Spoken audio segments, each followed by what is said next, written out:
Bom, a minha posição, eu creio que ela já é bastante conhecida, porque eu tenho, ultimamente, inclusive, eu tenho feito questão de fazer algumas provocações aí nesse sentido, sobretudo no meu Instagram, né? E fiz agora recentemente também um vídeo no YouTube tratando disso, e nos meus livros também eu trato, sobretudo nesse livro aqui, nesse livro de Filipe, é um livro que eu fiz da série Pregadores da Bíblia, Filipe, o primeiro evangelista da igreja, e também nesse aqui, ó, para quem desejar, eu abordo também essa mesma questão no livro de Paulo, Príncipe dos Pregadores, né?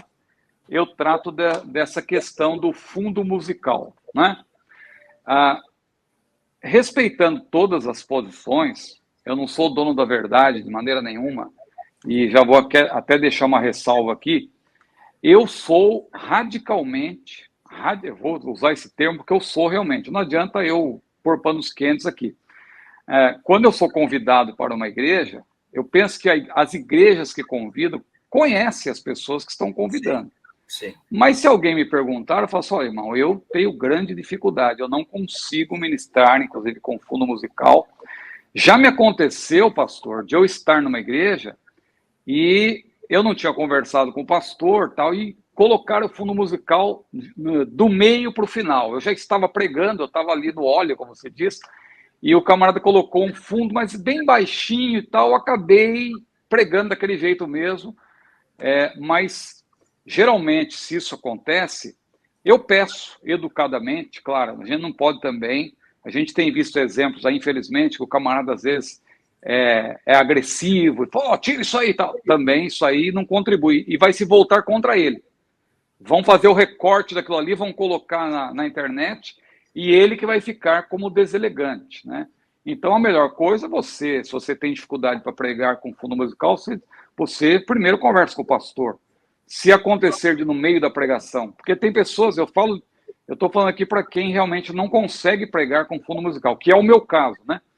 Agora, além disso, de ser uma questão de preferência, eu tenho uma posição, respeitando todos aqueles que divergem de mim também, eu sou o contrário ao uso de fundo musical na pregação, né? Eu faço uma ressalva, claro, porque nem todos que usam fundo musical são manipuladores. Isso aqui é importante, né? Porque alguém vai pensar, pelo que eu vou falar aqui depois, alguém vai pensar, então não está dizendo que todos aqueles que usam fundo musical são manipuladores de auditório. Não, já faço uma ressalva.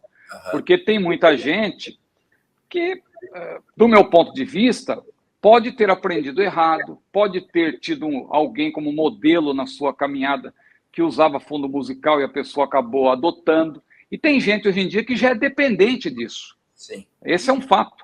Tem pregador que não consegue pregar mais sem fundo musical. E eu percebo que tem pregador que fica até revoltado. Você chega no lugar, não tem e tal. E tem igreja que é contra fundo musical. E o camarada às vezes quer colocar o fundo musical e ele tem dificuldade. Então isso aí tem gerado problema, né? Agora, um outro ponto importante para ser destacado, pastor, é que eu não estou aqui criticando quem usa fundo musical. Em vídeos, por exemplo, eu uso, né?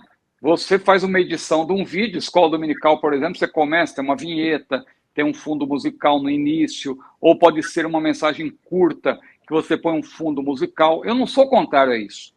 A minha crítica é ao fundo musical ao vivo, né? Competindo com a pregação, porque a minha questão toda é a seguinte: o culto, biblicamente falando, ele tem 3 ministrações, a rigor. Paulo, lá em 1 Coríntios, capítulo 14, versículo 26, ele disse, quando vos ajuntais, cada um de vós tem salmo, tem doutrina, tem revelação, tem língua e tem interpretação. Faça-se tudo para edificação. 5 elementos, mas nós identificamos aí 3 ministrações. A primeira ministração, a ministração do louvor, tem salmo, porque os salmos eram cantados naqueles dias. Tem doutrina, o termo doutrina no grego, no singular, é uma referência à palavra de Deus, devidamente compendiada, sistematizada, explicada, doutrina. E revelação, língua e interpretação constitui a ação do Espírito. Então, é a ministração do Espírito. Então, o culto a Deus, ele tem ministração do louvor, ministração da palavra e ministração do Espírito. Só que, claro, embora o Espírito haja durante o culto todo, quando você está pregando, por exemplo, não tem sentido alguém querer profetizar no meio da pregação.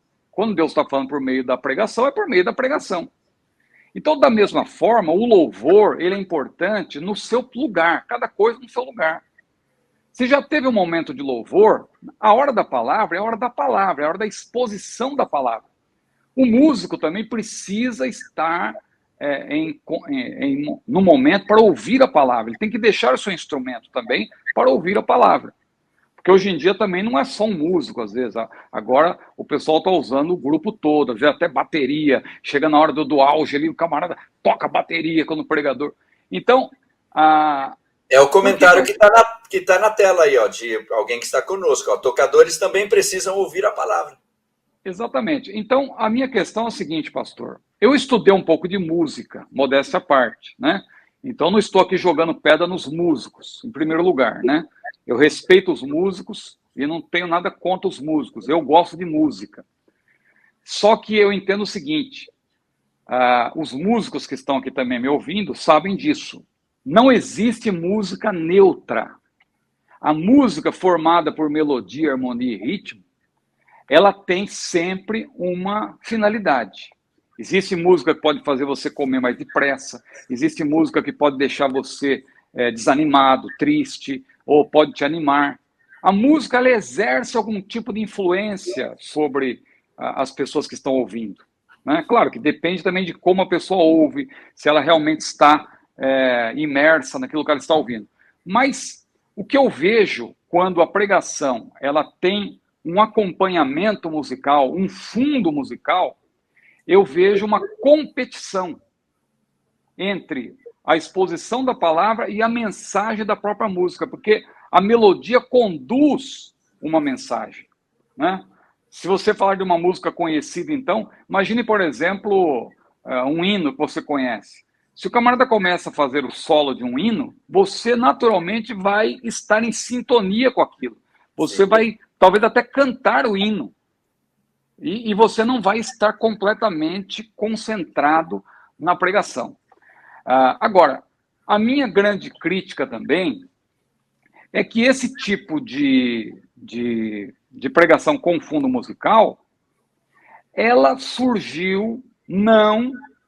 Isso aí a gente pode falar do ponto de vista histórico, eu leio, poderia apresentar aqui vários livros, tem um livro que eu estou lendo até agora, que é esse livro aqui, A História da Pregação, esse é o segundo volume, e tem vários livros que eu tenho lido já sobre a história da pregação, eu leio sobre os grandes pregadores. É interessante que essa questão de pregar com fundo musical é algo que surgiu na segunda metade do século passado, não entre os pregadores. Os grandes pregadores, se eu entrar no site do Billy Graham, por exemplo, no site oficial do Billy Graham, eu gosto de ouvir para treinar o meu ouvido, eu gosto de estudar idiomas, inclusive eu estudo idiomas ouvindo pregações. Eu, por graça de Deus, estudei um pouco de francês, um pouco de outros idiomas aí, o inglês também. Então eu gosto de ouvir pregações para aperfeiçoar a minha audição, né? Então, eu entro lá no site oficial do Billy Graham, tem as pregações dele, em ginásios com milhares de pessoas, e o Billy Graham pregando sem um fundo musical sequer. E você fica vidrado, você fica ligado naquela pregação. Ali ele pregando na autoridade do Espírito. Quando chega a hora do apelo, que não tem mais a exposição da palavra, ele já pregou, aí vem o momento do convite. Aí sim, o coral entra e tal. É um momento especial, um momento de convidar as pessoas. Inclusive, alguém criticou ele uma vez porque ele fazia isso, e ele resolveu, num culto, fazer o apelo sem nenhum fundo musical, sem nenhum grupo, e a multidão veio do mesmo jeito. Então, o poder da palavra. A palavra não precisa de competição, a palavra ela é suficiente. Então, o que eu dizia é o seguinte, esse modismo, eu vou chamar de modismo, que é a minha opinião, respeito a todos. Esse modismo, ele surge não entre os pregadores, ele surge entre os animadores do auditório e os milagreiros. Inclusive, tem um filme que retrata isso, que quando esse filme passou pela primeira vez no Brasil, houve pregadores no Brasil que ficaram revoltados, porque, infelizmente, ele passou na maior emissora do país, que Sim. tem, claro, uma conduta contrária à nossa posição. E o título que o filme recebe em língua portuguesa dá a impressão que é simplesmente uma zombaria. Só que esse filme, na verdade, ele é uma crítica aos milagreiros, aos animadores de plateia que já havia nos Estados Unidos naquela época, que eram criticados pelos próprios pregadores conservadores, os próprios ensinadores da palavra, o próprio Billy Graham, né? Criticava. Por quê? Porque esses camaradas, eles não pregavam a palavra, eles simplesmente eram hábeis em mexer manipular as emoções, apresentavam um show. Então, esse filme que eu estou citando é um filme que eu não acho conveniente citar ou não? Não há problema, tranquilo. É um filme que, em português, ele ficou com o título Fé Demais Não Cheira Bem. Então, dá a impressão que é uma zombaria. Só que o título em inglês é Passo de Fé, né? Passo de Fé, Leap of Faith, tá? Passo de Fé. Então, é um filme que mostra um camarada que era um enganador, um falso pregador, que chegava nas cidades e tinha toda uma equipe que fazia show, colocava fundo musical e tal, e muita coisa, grupo que cantava junto com ele. Foram assistir esse filme, não? Eu conheço, Steve Martin. Steve Martin, o famoso Isso. Steve Martin que fez. E só que depois, no final, o filme é interessante. Eu não vou aqui dar spoiler, porque vai que alguém queira assistir, mas no final tem lá uma grande instrução. Eu tenho recomendado, pastor, esse filme. Quando o filme tem uma lição, uma instrução, eu acho interessante até recomendar. Eu tenho recomendado esse filme até para pregadores. Então, a minha posição é essa. Eu vejo que a pregação não precisa dessa competição. Hoje em dia, claro, falar sobre isso está ficando já difícil, porque muitos já adotaram, né? Mas tem pessoas já me procurando, fazendo, irmão Ciro, olha, eu estava assim numa situação que eu só conseguia pregar com fundo musical. Mas depois que eu comecei a ouvir o irmão falar, eu comecei a tentar pregar sem. E olha, eu louvo a Deus, porque agora eu dependo só da palavra e não preciso mais disso, porque eu chego em lugar que o pessoal não gosta, aí aquela confusão, tem que discutir e tal, e eu tinha que ficar pedindo para o camarada, me ajuda aí e tal, como muitos fazem, né? Então, a minha posição, a rigor é essa, pastor, grosso modo, né? Mas respeito a todos que pensam de maneira diferente. Maravilha, ficou muito claro, o pastor Círio explicou a maneira que ele vê e o porquê ele vê dessa maneira. E deve ter muitas pessoas conosco agora, que vai assistir depois, que vai estar alinhado com esse tipo de entendimento. E é possível que haja pessoas que tenham um entendimento diferente, que são respeitados também, mas não é prudente agir contra a consciência. Se a gente acredita dessa maneira, temos que nos comportar da maneira que nós acreditamos. Se você quiser saber mais sobre isso, eu fiz um vídeo recentemente sobre o assunto. A exposição da palavra não precisa de muleta, não precisa de nenhuma adição. A única coisa que a pregação deve ter, conforme Paulo disse lá em 1 Tessalonicenses capítulo 1, versículo 5, é a própria palavra, né?